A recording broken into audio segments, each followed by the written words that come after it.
welcome our brother Tony.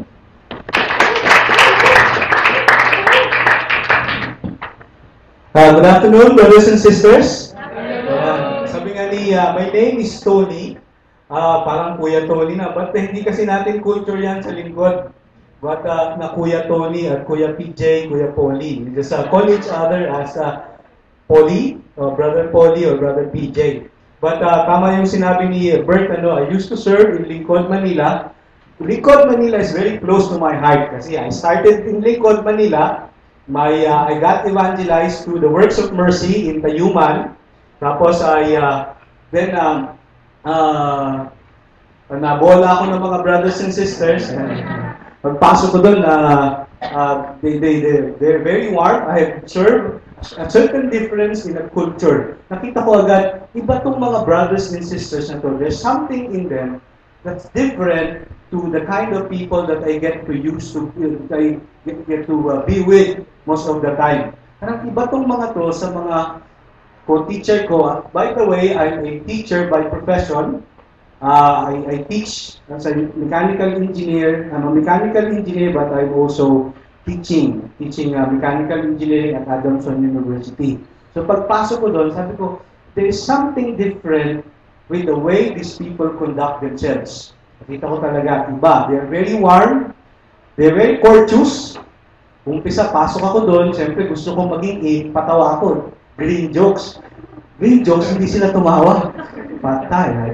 Iba nga yung culture. All the more, nung sinisynthesize ko yung experience ko yung first night, all the more, I got attracted to the group of men and women.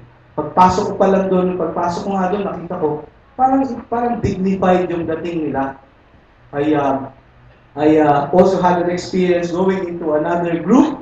Sabi ko na, parang pag pumunta naman ako dito, parang namang, ang feeling ko, siyempre, bago ka pa no, yabang-yabang mo, ang feeling ko parang hindi man lang ako na-upgrade. No? Pero pagpunta ko dun sa Lingkod, Manila, I met the people na nakausap ko sila, narinig ko paano sila magsalita. Sabi ko, okay ito mga to ah. Ito yung mga something that, pag nandito ako, parang feeling ko na-upgrade yung pagkatao ko. I'd like to stay here. But all the more, I got to learn the way they do things. Pero recently, we've been busy at saka busy pa rin kami hanggang ngayon. Sino dito ang mga taga-Lasal? Meron bang taga-Lasal dito? Ayan. Meron dito taga-UP. Mga taga-UP. Ayan. UST. Malay. Kasali na ba yung Malay? You know, iba-iba yung background natin, iba-iba yung formation natin. Yung sabi ko nga, recently, busy yung mga eskwelahan kasi I also serve as an administrator in Adamson University. Busy kami to convert our syllabus, yung mga, kung ano man lahat ng course ninyo, into what we call outcomes-based education. At part nun is to define what kind of graduate a particular school should produce. For example, galing ka ng UST. Ano dapat yung graduate ng UST na pag nakita mo pa lang ay taga-UST yan. Alam niyo ba yung mga taga-Saints ko? Meron ditong taga-Saints ko. Madali silang ma-identify. Bigyan pasulatin mo ng paragraph. Sulat lang. So pag nakita mo yung handwriting nila, taga-Saints ko, kano? Kasi meron distinct way, meron silang, they have acquired as a distinct way of writing. Tapos, for example, yung mga, pag may nag-lead ng prayer, sabihin niya, let us remember that we are in the most holy presence of God. Ay, Lasal yan yun. Kasi, sabi ng mga taga-Lasal, kasi common eh, let's put ourselves in the presence of God, di ba? Yung mga taga-Lasal, sabi na, hindi naman, we cannot turn on and off God. God is always present. Ang problema, we just forget. So every time we pray, we just remind ourselves, let us be reminded that we are in the holy presence of God. Well, hindi naman sila sobrang rigid about it. It's just that, ganun lang yung kanilang formation. Okay? Now, in the same way that in lingkod ng Panginoon, okay, we also have a certain way of doing things, a certain way of conducting ourselves that should distinguish us from other groups. Okay, so, for other groups, sabi nga yung ano ba yung difference ninyo natin sa Singles for Christ? Ano yung distinct na, uy, lingkod ito, hindi ito Singles for Christ? It doesn't mean that one is better than the other. It's just that there is a certain characteristics na you could na identifiable, ito ay lingkod. Ito ay lingkod Manila. Siguro, very specific pa. Amen. Lingkod Manila. Bakit? Naglalakad. Lalo na makita mo yan sa Lay Force Seminary, saka sa Ateneo. Yan, mga lingkod Manila yan, sigurado ko yan. Kasi walang mga sasakyan. O kaya nahuhuli, nagpapaiwan. Pero sabi ni Polly, nagbabago na daw yung konti. Okay. Basically, yun lang naman yung essence ng way of life, brothers and sisters. This way of life weekend is for us to learn a specific culture that we do in Lincoln. Probably, you have experienced them. And sabi nga, itong way of life na to, this is more caught than taught. Okay? Although this is a formal way of teaching it, but I'm sure you have experienced it and you have acquired it, some of it. Okay? We formalize lang natin. Makita nila, ay, mali pala yun And ito yung whole series of way of this is the course, yung way of life. So this should distinct. This is our character. This is our culture. Okay. Now, what we're saying is that this is the mold, okay, of a lingkod. And this is the mold. This is the way of life of ang lingkod, of a member of ang lingkod ng Panginoon. Okay. So that's a way of life. My talk would be about giving and receiving feedback. Giving and receiving feedback. Not necessarily yung mga talk natin would be in order.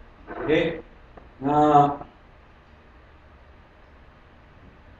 So this is very important, brothers and sisters, to be able to know how to give feedback. Sometimes, when I first went into a first encounter ko sa isang gathering, community, ang dami kong pintas.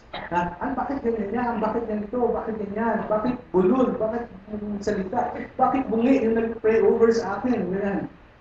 During prayer session. Bakit ganito sila? Bakit maingay? Bakit sabi nila importante yung way of life, pero sila ang gulo-gulo nila doon sa likod? Sabi nila, importante yung CLS, pero yung servant ang gulo-gulo. Lagi kami lang yung pinapupunta sa harapan, pero sila parang hindi sila seryoso. Pero yung tinuturo nila, sabi na seryosong bagay ito. Pero yung mga servant, we don't find ako mismo, parang feeling ko, I don't find them serious. Parang marami akong pintas, no? Marami akong, basically, brothers and sisters, we should have a way of giving feedback to our members and also our leaders. And also, we should be ready and we should know how to receive them. Okay?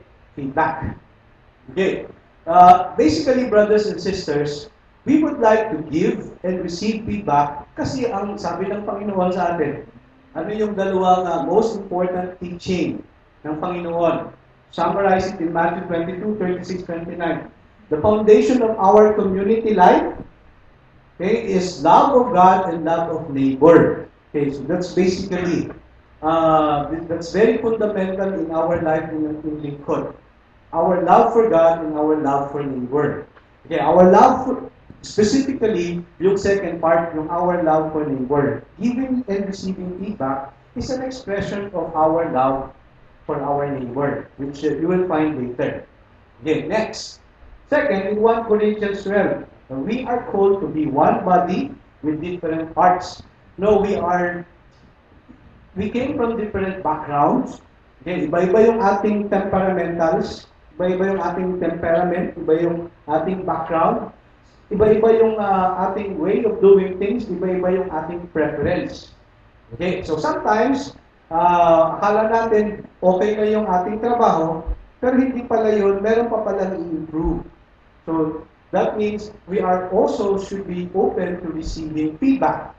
Okay? And sometimes, meron tayong nakagawian sa bahay, normal sa atin, pero medyo offensive pala sa iba. Okay? So that's why we need to establish a common way of doing things. Otherwise, maglalabo-labo tayo. Kung lahat tayo mag-i-insist, hindi, ganito yung gawin natin kasi ganito yung nakalakihan ko.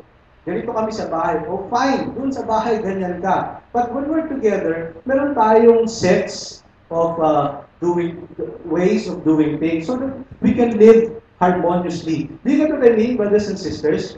Kasi pag nagagaga tayo ng ganito, gusto ko, hindi pansit ang kainin ko, gusto ko puto. Gusto ko pansit. Tapos talaga nag-argue kayo, nag-insist. Kasi ganito talaga kami, puro puto yung kinakain namin sa bahay. Okay? Hindi ang puro pansit lang. O kaya, dapat yung projector dito nakalagay. Hindi, dapat dito nakalagay. Kasi ganyan kami, yan na nakasanayan namin. No, if we were going to insist yung ating individual preferences, okay, magkakagulo tayo, we won't have community. Okay? So that's why we recognize our individuality, we recognize that we are different, but we also recognize that when we're together, we have to do things in a particular way, in a particular standard, para hindi tayo magkakagulo. Klaro ba yun? Okay? So, and this is our way of life. Okay? This is our way of life. Okay. Now, the purpose of giving feedback. So, this is very important. First purpose is that we would like to bring a brother or sister to the truth. Okay. So, this is one goal of giving feedback, or is ang ating objective is not to point out the mistake or the weakness of a particular brother or sister, but we would like them to, to bring them back to the Lord. We would like to upbuild them. That's why, in the manner of giving feedback, very particular din tayo.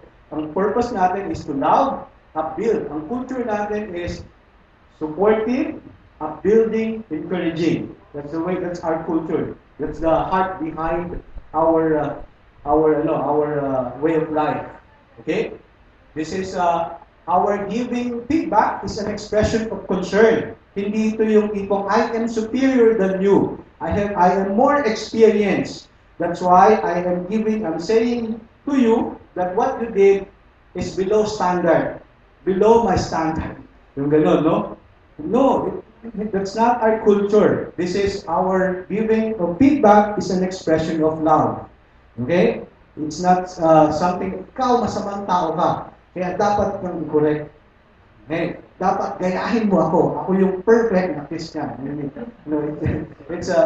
It should be out of love and concern. Okay? Kasi na-experience ko din yan in secular world, di ba? Sometimes, hina-highlight talaga yung pagkakamali mo kasi yung iba, meron akong isang pinupost. Kasi pagka hindi ka nakasubmit ng requirements, pinupost sa group namin, nakalagay doon kung sino hindi nag-submit. Parang shame campaign na yun.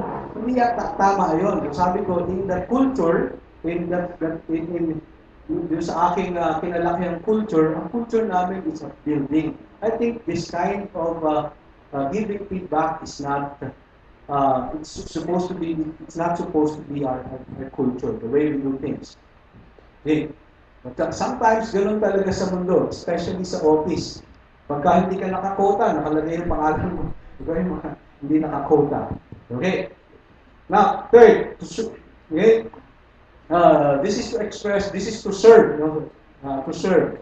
To serve the brothers and sisters. Giving feedback is a way of serving our brothers and sisters. That's why we know when to give feedback and when not to give feedback. Okay? Kasi pagka wala sa timing, disservice yun. Kaya dapat nasa timing. Alam natin when and what is the proper time, what is the appropriate time to give feedback.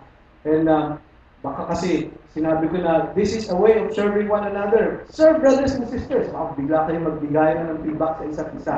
No, there is a proper timing, there is a proper occasion for giving feedback. Okay. And to help our brothers and sisters improve, okay, and change. Okay. Next one. Yeah. Okay. I'd like us to understand that there are two ways of giving feedback. And there are feedback doesn't necessarily mean correction. Okay. When we say feedback, either you're going to give an evaluation, an objective evaluation, hindi lang, kasi hindi ko gusto yung nag-serve yan eh. Kontrapelo kami nung nag-serve yan. Bigay ako ng feedback. No? Magbigay ako ng evaluation. So, dalawa yung feedback. A feedback could either be an evaluation or a correction. And we should distinguish one from the other. Okay, una, evaluation. Yung evaluation, this is a feedback given if kunyari, merong pinerform na task. Then we give evaluation objectively. Okay? So, it's a feedback given for a particular task or service. Okay? Its main purpose is to bring about improvement. Okay? It's not supposed to discourage our brothers and sisters, but the main point there is to encourage. Now, brothers and sisters, kung for some reason, medyo pag naging medyo strong yung brothers and sisters natin sa pagbigay ng feedback, please don't take it personally. Okay? And let's also be forbearing to one another. Sabi mo, hindi siya labing yung nagbigay ng feedback. Dapat sinunod niya tong rule na to. No? Hindi niya to sinunod. So, hindi naman tayo nagsisilipan ng butas. Hindi too technical about it. Kung nagkataon lang na medyo hindi siya labing, naging straightforward, we also need to understand. We don't focus on the manner, but we focus on the objective of giving feedback. Okay? Why the feedback was given? It's basically because they love us. We trust our brothers and sisters. Now, primarily, they are giving feedback not to really put number or put a scale on our performance, but because they love us and they are forming us, they like us to improve. Okay? Okay. So, minsan baka inano ka ng inas ka ng EGL mo, mag-share ka na. Sige, mag-share ka na sa harapan. Ito yung time mo mag-share. So, nag-share ka. Pagkatapos mo mag-share, biglang pagbaba mo, ginawa ka na agad. Bro, alam mo, dapat, hindi ganyan yung ginawa mo eh. Pero, may timing at and sometimes, sabi ko mga brothers and sisters, kung minsan medyo nagiging straightforward yung mga brothers and sisters, don't take it personally. No, trust the goodness of your brothers and sisters. Okay? Especially your leaders. Okay. Next, yung correction. So, yung feedback could either be an evaluation, an expression of an evaluation, and sometimes, sabi nga lang, pag sinabing feedback, just to distinguish it, sometimes we associate feedback more to evaluation. Okay? But next is correction. Correction, on the other hand, has to do with wrongdoing committed. Now, if it's about a wrongdoing, an issue of sin, then yun ay correction. Okay? So, if we would be given the correction. So, madaling ma-distinguish, brothers and sisters, no? If it's something about a task, yung efficiency, evaluation, performance, we call it an evaluation. Okay, the feedback is an evaluation. But if it's about a wrongdoing, okay, you sin, okay, and that's a correction. That's a time that a brother or a leader, a brother or sister, a leader in the community would give correction. Okay, and yeah. So, ano yung mga example ng mga occasions where you might be given a correction? Slander, negative jokes, negative humor, or yung sin, yung committing sin. Okay. So, there are ways of giving feedback. Okay? There are ways of giving feedback. Now, however, next slide here, bro. Yeah. I'd like to give this first on how to give feedback, yung evaluation. First, how to give an evaluation. Okay. Una, normally, so sometimes, you need to give an evaluation. So, klaro naman yun, this is not about a wrongdoing. It's something about, it's about a task. perform and you would like to give a feedback. Kasi talaga naman yun, di ba? Minsan may inis ka kasi dapat ganito yung ginawa. So dapat, pero hindi natin kailangan i-condemn yung mga brothers and sisters. Let's make sure that when they are given a task, the next time around, they know what area to improve. Kunyari, dumating, siya pa naman yung assign, late dumating. Ganyan. Logistics assign. Pag dating, wala yung projector. May kailangan bibigay yung feedback. Yung kailangan mabibigyan ng feedback. Right? Kasi meron tayong rule. Pag nag-set up tayo 10 minutes before the schedule, wala nang test mic.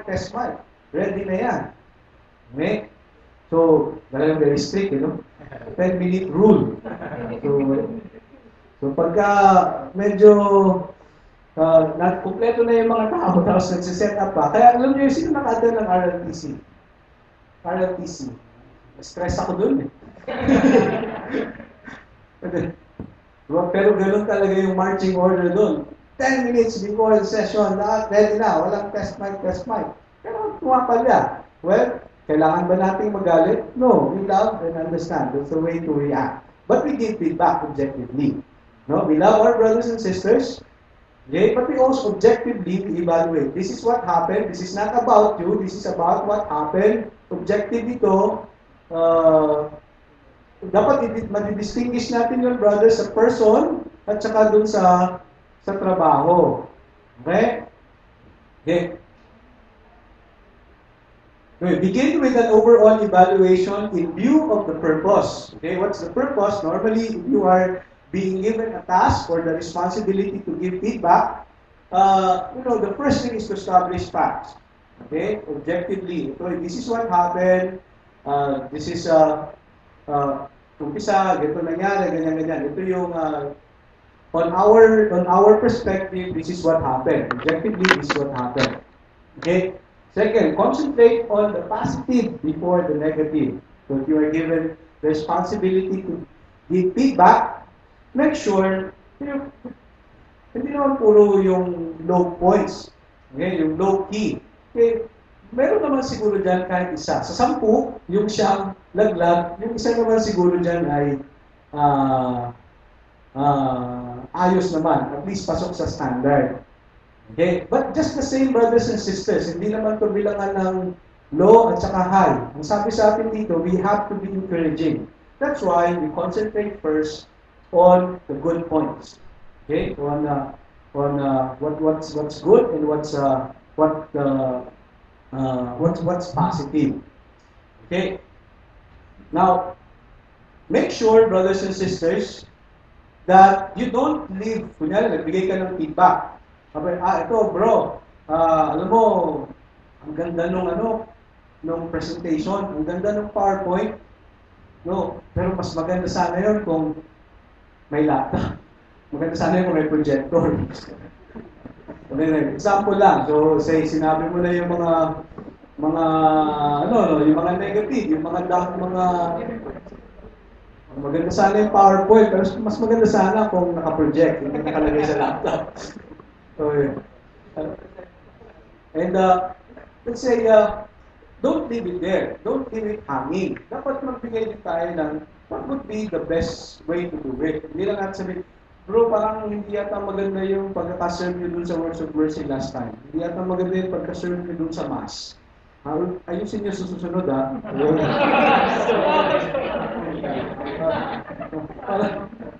Hindi ganon, brothers and sisters. We need to, okay, dapat i-specify din natin ano ba yung pwede natin i-improve doon sa area.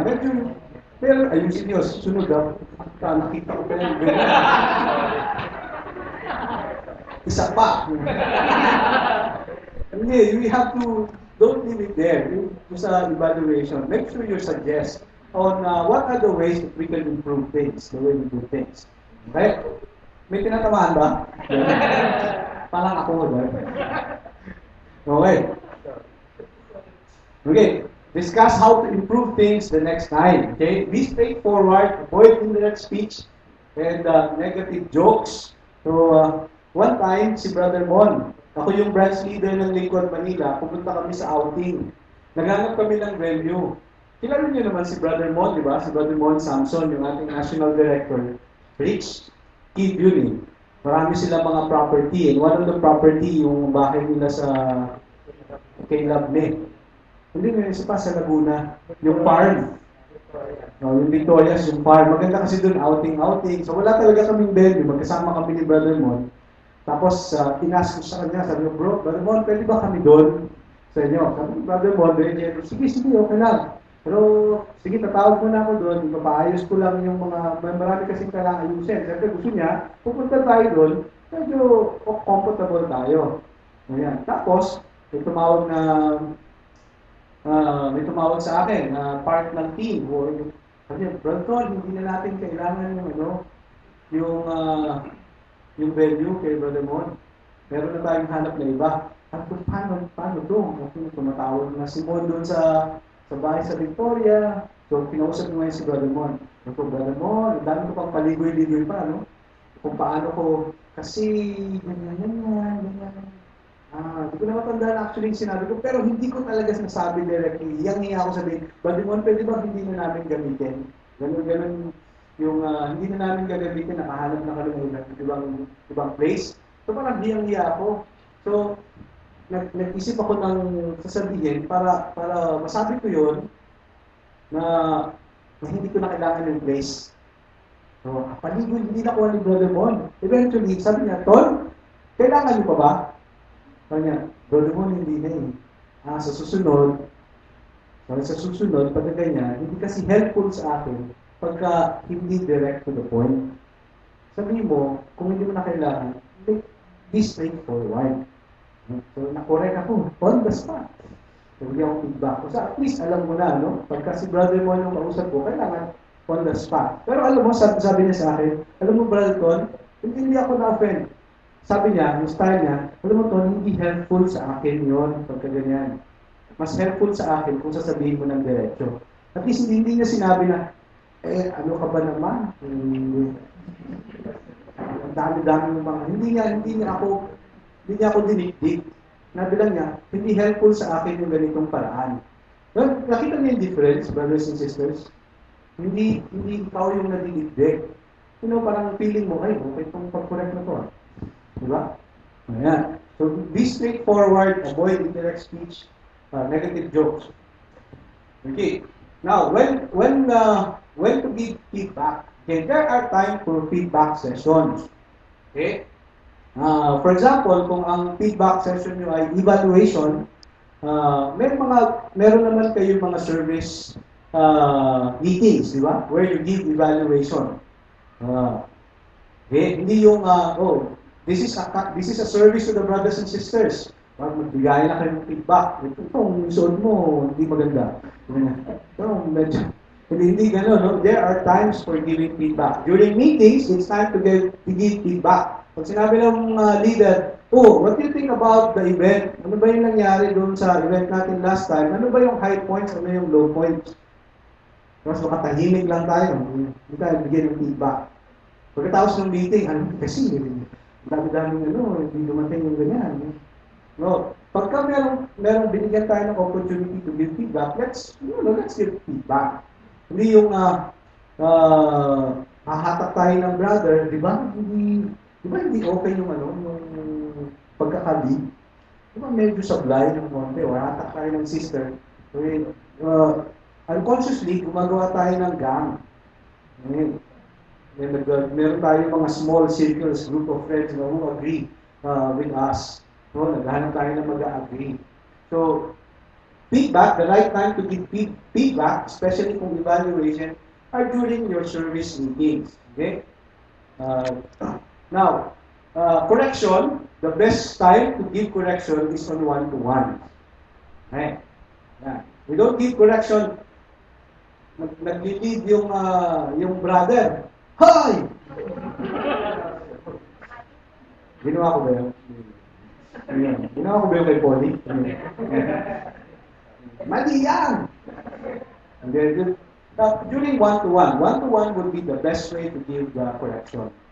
Pero ibig sabihin, one-to-one, pwede ka rin magbigay ng feedback on one-to-one. Okay? Ibig ko lang sabihin, if it's about, kasi wrongdoing nga ang correction, di ba? If it's a sensitive matter, so most likely it's a correction, it would be given on a one-to-one. That's the best way to give it. Especially, or kung talagang necessary, I think natatandaan ko yung ginawa ko one time sa isang brother, I need to pull him aside where walang masyadong nakakakita sa amin. And I need to, kasi yung, because of the urgency. Okay? Sometimes, one-to-one tayo, hindi ka naman sisiputin. Kaya naman na yun makukurek. One-to-one tayo Wednesday, hindi dumating. Kaya sometimes, because of urgency, pag nakita mo na, kailangan mo na siyang atakin. Okay? Then put him, parang pull him aside. Okay? Okay, next. Now, how to give correction naman? Okay. Since this is very sensitive, sabi ko nga, the best time would be on a one-to-one. Okay, that's the idea. But when we give correction, there are two things that we need to consider. First, what is our motive? Second, paano yung manner? We need to be creative in the manner of how we're going to make a correction. Kasi that's a sensitive area. And tayo mga Pinoy, ayaw natin na nakukorek. Okay, ayaw natin na bibigyan ng feedback. Magagaling na kasi tayo eh. Pero yung mga puti, very straightforward yan pag nagbigay ng feedback. Natatandaan ko when natutulog ako dun sa Servants of the Word, ako'y naka-assign maglinis ng kutsilyo. So, maghugas ng kutsilyo, no? So, nilagyan ko lang yung sa Servants of the Word kasi parang pabrika yung paghugas ng pinggan. May station ka. Meron nagda-dry, may pots and pans, merong baso, merong nagbabanlaw. Tapos doon sa area ko, yun yung mga utensils. So kasama doon yung knife na pinanghiwa ng steak. So nilagyan ko ng sabon yung tub. So, tapos bumubula na, binula ko na ganyan. Yung ginawa ko para mabilis. Kasi mabilis eh. Yung mga kutsilyo, yung mga knife, nilagay ko lahat doon sa loob. E di natabunan, puro bula yung ibabaw. Yung puro bula. So, pag ganyan ni John Yocum, you know John Yocum? Pag ni John Yocum, pagkuha niya, buti hindi niya nahawakan yung talent. Kasi hindi nakita eh. Nakita niya yan. Oh yeah, this is a knife. So, sabi niya sa akin, tagalugin ko na lang. Next time, huwag mong gagawin yan. Parang sabi niya sa akin, stupid. Bakit mo nilagay dyan yung knife? Hindi nakikita makakatagayan. Parang gano'n yung pagkakasabi niya. Iniisip ko, very straightforward sila. The next time, hindi ko na ginawa, no? Hindi, I did not take it personally. Pero sabi ko, kung ano, parang kung ano. Bakit nilagay ko yung, correct nyo lang yung speech bukas.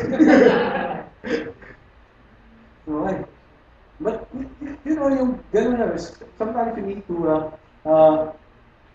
to think of the manner and the motive. So, I'm sure John Yocum knows why he has to do that with the brothers. So, when we give correction, brothers and sisters, dapat klaro sa atin ano yung motive. Again, motive is we would like to win them back to the Lord. That's why we would like to point out the wrongdoing. And make some suggestion. Hindi lang to point out yung wrongdoing na ginawa, but to offer suggestion. Okay? Second is we need to be creative in the manner. In the manner. So sometimes we really need to think of words to say. So dapat discerning talaga tayo. Okay, be straightforward, state objectively and specifically the wrong done, point out the action and not the person's heart. Okay, so for correction again, we focus on the wrongdoing, not the person. Okay? We condemn the sin, but we don't condemn the sinner. We condemn the sin, not the sinner. So, yun ang ating principle. Okay? Give the person a chance to explain. Okay? Sometimes, baka naman iba lang yung perspective mo, so you need to give the person a chance. Ano ba ito yung nangyari? Ano ba yung view mo about this? What happened?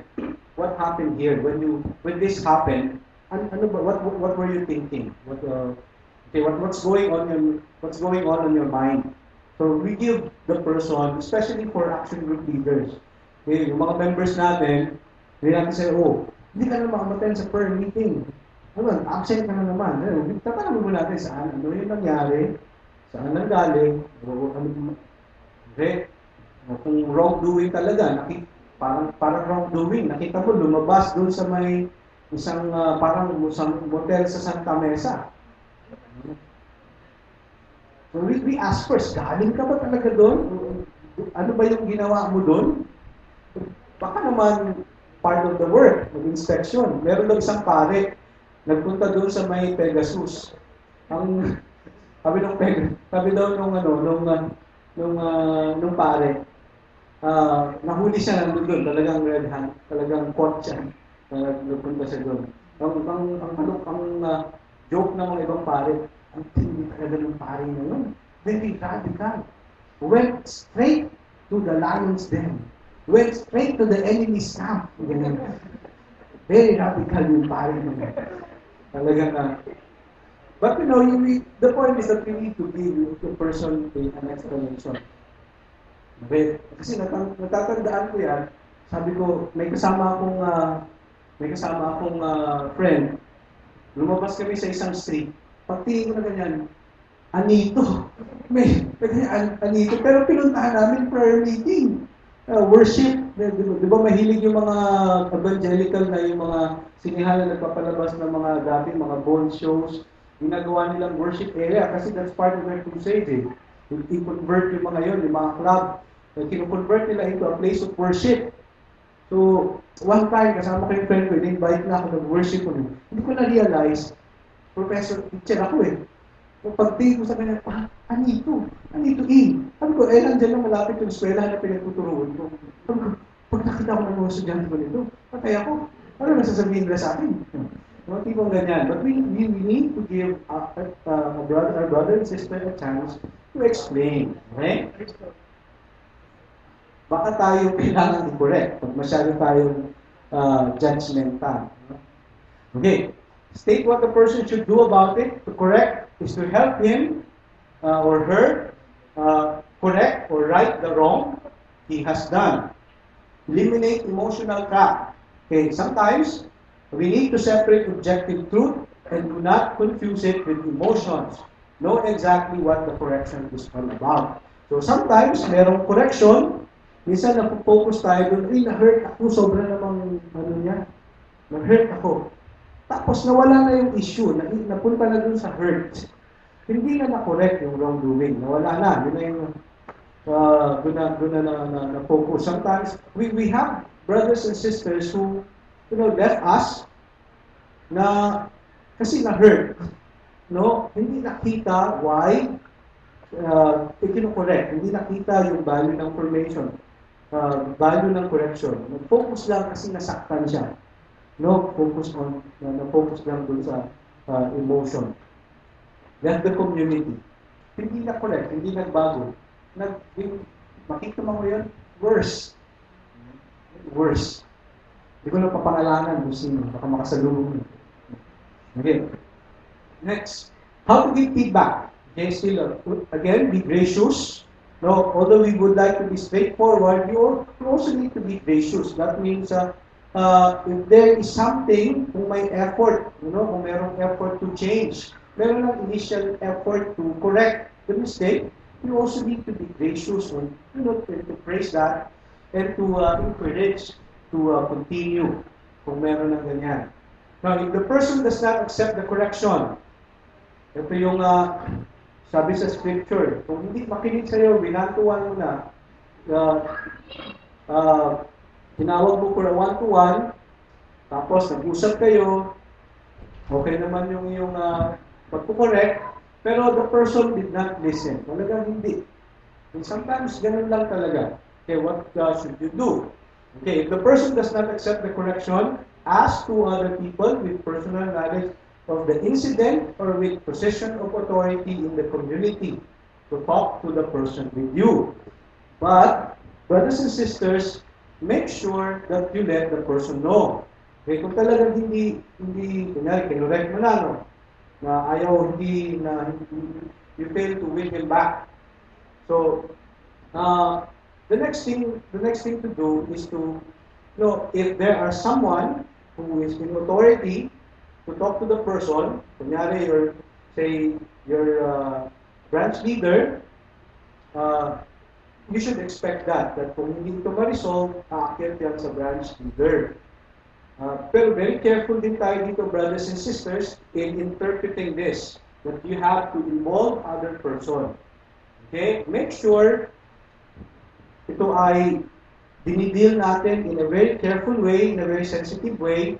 Now, we don't tell people what they don't know. Okay? For example, wala namang kaalam-alam si Pete, pero Pete, saka ka? Kasi ganito yung nangyari, ganyan. Hindi naman involved si Pete doon, wala naman siyang kaalam-alam, binigyan natin siya ng information. Hindi, no? Hindi ganun. For example, we only tell, ito, medyo advanced, ang sinasabi lang natin, basta we don't add to what the person know already. Okay? If we know more than what he knows, what the other person knows, we don't add to that information. Okay? So we focus on the correction. But the principle, brothers and sisters, is that if you cannot resolve it, for example, your action group member or you're the action group member, expect that your leader would come in. But if you're the action group leader, brothers and sisters, papaalam din natin sa kanila. This is something that I really like to win you back, but this is something beyond me. Okay, I really like to help you. I think our branch leader, this is the point where our branch leader will come in. Okay lang ba kung we could also ask him to talk to us. So, we also ask the permission. Hindi lang biglang pupunta na lang siya doon dahil may panel na pala doon, panel of leaders. Biglang na lang, ikaw, ano bang totoong nangyari? Hindi ganon, no? We also ask, this is something beyond me already, but I really like to bring you back. You are still my brother and I love you. I think this is our leader should intervene, should come in at this time. Okay? If the person persists in the wrongdoing, bring the matter up with the church so that the church can decide on the proper course of action. This will prevent the wrongdoing from multiplying. So, ganito, for example, brothers and sisters, issue, mangyayari kasi ito may isang brother or sister, meron siyang wrongdoing, nangungutang. Tapos, dahil tayo, mabait tayo, di ba? Very supportive tayo, nangutang sa Manila, nangutang sa Davao, nangutang sa Cebu. Naging habit na pala nangutang kasi hindi nagbabayad. Kung ganyan, kinausap na nangutang sa North Luzon, nangutang sa South Luzon, nangutang, alam na, ang daming inutangan. Tapos pare-parehas yung modus operandi. Kinausap, hindi, dininay. No, this is not happening, so hindi siya na-correct. Or sometimes, minsan umamin, pero ito yung dapat mong gawin. Pero hindi nakinig. Ginawa pa rin. So, ayaw talagang i-correct yung kanyang gagawin. So, sinabihan na ng leader. Okay, nag-involve na ng other person. Ayaw pa rin. So, wala tayong choice niyan, brothers and sisters, but to tell it to the church. Now, we need to protect the other brothers and sisters. We need to protect. Ang goal natin is to protect both the person, yung offender at saka yung na-offend. Okay? But in this case, we need to protect the brothers and sisters kasi palasak nito. Kasi nangyari yun, brothers and sisters. The leader of our Lincoln would have to issue a statement. Okay? Warning the brothers and sisters from this person. If this person approach you and ask certain things, right? So, medyo na siya, no? Yung extreme na. You get what I mean, brothers and sisters? So, itong sister na to, itong brother na to, meron siyang ganito. So, darating sa point, kung hindi siya ma-resolve, ma-correct, that we need to issue a statement. Okay? To protect the brothers and sisters. Okay? Okay, some principles. Okay, regarding correction, brothers and sisters. Hindi lahat tayo pwede mag-correct ng basta-basta. Okay. For example, the normal is that your parents to a child to make the correction. In our case, in our community, your pastoral leader, your action group leader, correct, make the correction. Yung manner, if it's a leader to a member or a parent to a child, kailangan minsan, if it's a wrongdoing, it should be something authoritative. Okay? Medyo authoritative. How to correct? Sometimes, brothers and sisters, at the end of the conversation, merong resolution. Okay? There's a certain resolution that if you would like to take the suggestion, you have to follow kung ano yung recommendation. Okay, so parang recommendation, sige, wag ka nang mangutang. Make sure you stop this if I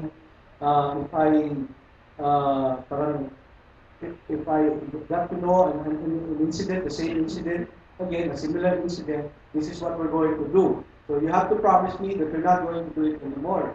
The second thing that we need to do is admit it, then go to the church, avail of the sacrament of reconciliation. So this is a sin. Avail of the sacrament of reconciliation. Next, yung mga practical things. Okay? Practical things. So, mag-resolve mo to, bayaran mo to. Paano mo, hindi mo mabayaran ng buo. So, this is, tingnan mo yung paano siya nag-earn ng money. Then, make some suggestion on how to correct. So, dapat meron ding pagbabayad, no? Okay, now, if it's horizontal, if it's peer, now the manner is to help. What you can do, brothers and sisters, since you are not the person of authority, you're not accountable to your brother or sister, kasi hindi ka yung leader, you can, this would be in the form of suggestion. Okay, the form of suggestion. Offer suggestion on how to improve or become more righteous. Now, if it's about you, tapos yung leader mo naman, yung kailangan mong bigyan ng feedback, correction. It would be proper if it's suggestive. Okay, suggestive. And it should still be reverent. Okay, respectful pa rin. Okay, kasi, again, yung ating gustong i-preserve is our relationship.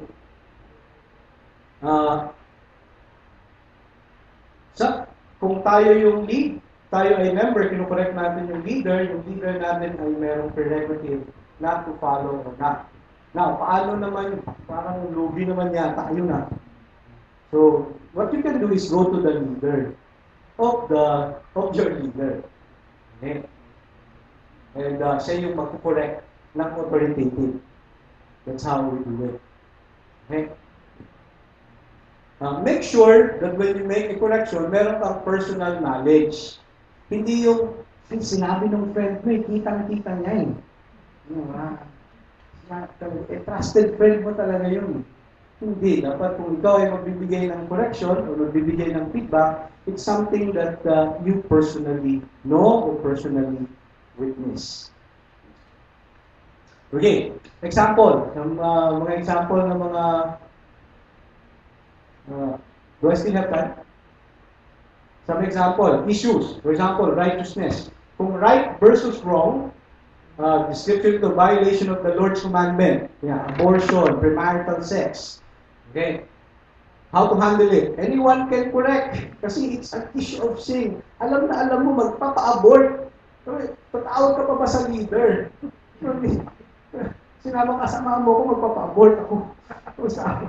Dali. Tawalan ko muna yung leader mo. Parang merong authority sa'yo. No? O kaya, pwede bang wag na lang? Yung suggestion ko, pwede bang may suggesting pa, no? You know, if it's about right or wrong, well, you can make the correction already. It's about sin. Okay? Anyone can correct. We have the responsibility. The main objective is to restore person to the right path, even if the leader is involved. Okay? Kahit leader, nilalaksak na siya. Sandali.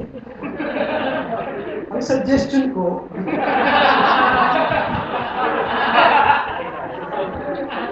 pwede ba bagsak mo muna yung... Pero pwede kang hindi sumunod. Meron kang prerogative. Hindi. In this case, this is an issue of right versus wrong. Then the correction should be immediate. Okay? Okay. Good versus bad. Not an issue of sin, but of effect to oneself or to others. For example, smoking. Hindi naman to sin, but it's bad. It's an issue of good or bad. Okay? So it's not an issue of sin, but of effect to oneself, to others.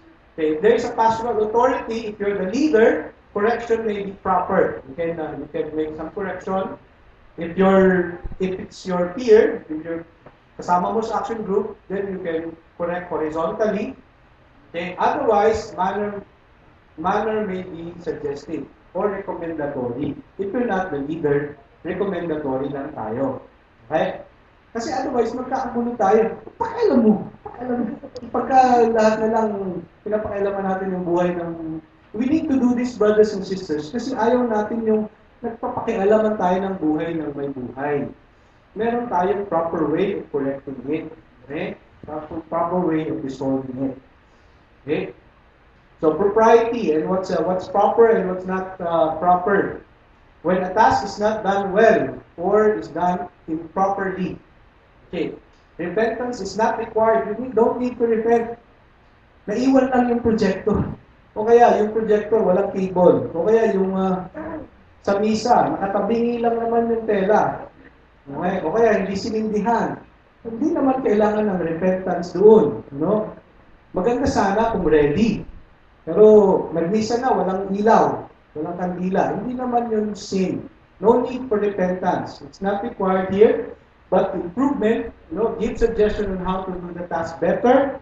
Show a more effective way of handling the matter. Well, as a serve, hindi nakapag-bell during the consecration. Mag-repent ka. Hindi na. But you can improve. You can make some... Bro, abangan mo to. Pag tinaas na ng pare, nakita mo na, mag-bell ka na. Kasi, how to do things, how to improve doing things. Okay. Now, personal preference. If it's about a personal preference, gusto mo lang, sana ganito yung ginawa niya. Okay? Task is done differently from the way you would have done it. Manner in which the task was done ticks you off. Talagang ayaw mo. Hindi mo feel yung ganung diskarte niya. Well, kailangan ba yun bigyan ng correction? Bigyan ng correct? So, manner must be suggestive. Pero kung hindi ka sundin, wala kang magagawa. Mag-forbear ka na lang. Okay? Tisin mo na lang. Kung hindi yun yung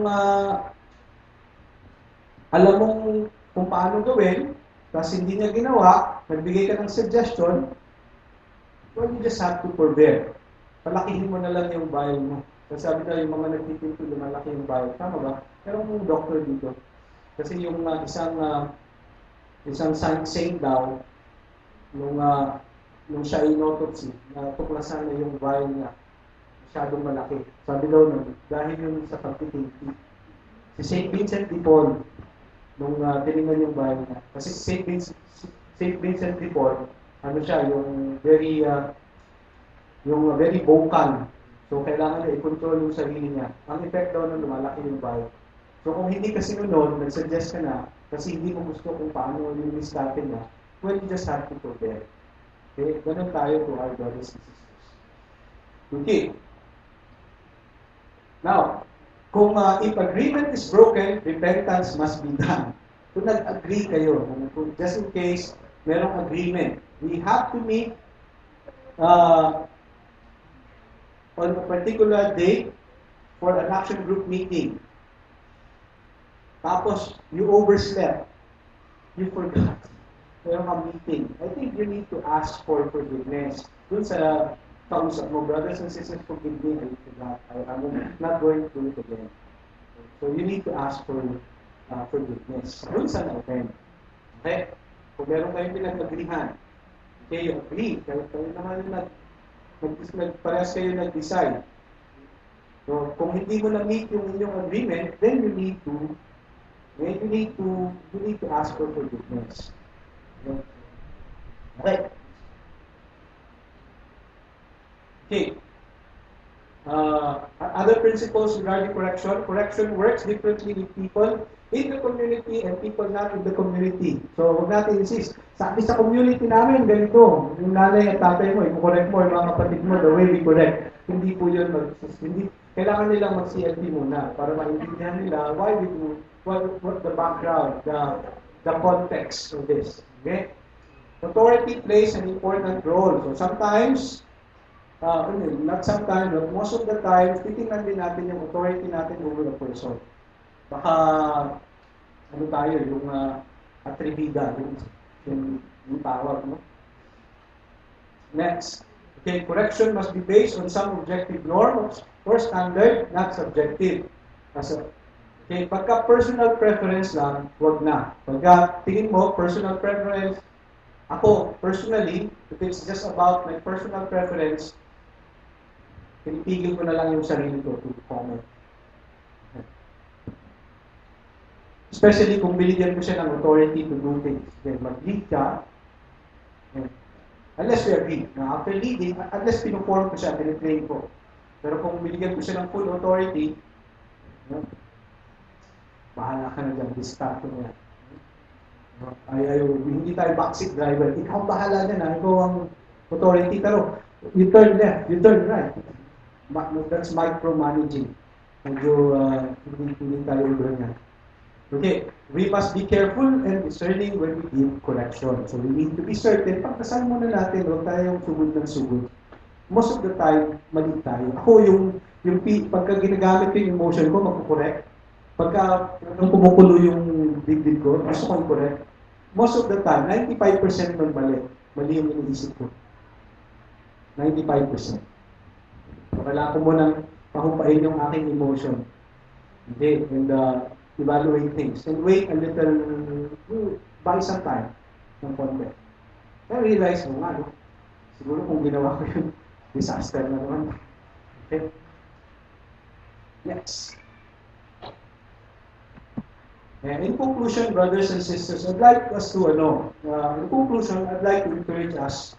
This is, most of the things that I've discussed is how to give feedback, both evaluation and correction. But I'd like to conclude, brothers and sisters, by encouraging us also to have that capacity to receive feedback and correction. Yung pagbibigay ng feedback, madali lang yun eh. Pagbigay ng correction, madali lang. Ang mahirap, maka-receive ng feedback and tanggapin yun objectively at saka yung ma-correct, tumanggap ng correction. That's why I'd like to encourage us, brothers and sisters, to pray for that capacity, to increase our capacity to receive feedback. Okay, in John 3:20, everyone who does evil hates light and will not come into the light, for fear that his deeds will be exposed. But whoever lives by the truth comes into the light, so that it may be seen plainly that what has been done to God. And brothers and sisters, if we truly love God and we really desire to be holy and to do the ways of God, we should be humble enough. And we should, the more people give feedback to us, the more people correct us, it's something that we pursue. It's something that we should entertain, di ba? Kasi that would lead us to greater holiness. Magamba ka, pagka hindi ka na ito-correct, wala na nagbibigay sa ng feedback. Okay? That means you are not growing anymore, you're not growing in holiness, you're not growing in character as well. So sabi yung the holiest people, brothers and sisters, yung mga saint daw, especially yung pinag-aralan nila yung may isang scholar nag-aral ng life ng saint, yung mga santo na to, brothers and sisters, habang papalapit sila ng papalapit sa Diyos, more and more, doon nila nare-realize, ang dami daw nilang mga mistakes, ang dami nilang flaws in their life. Habang malayo ka sa Panginoon, doon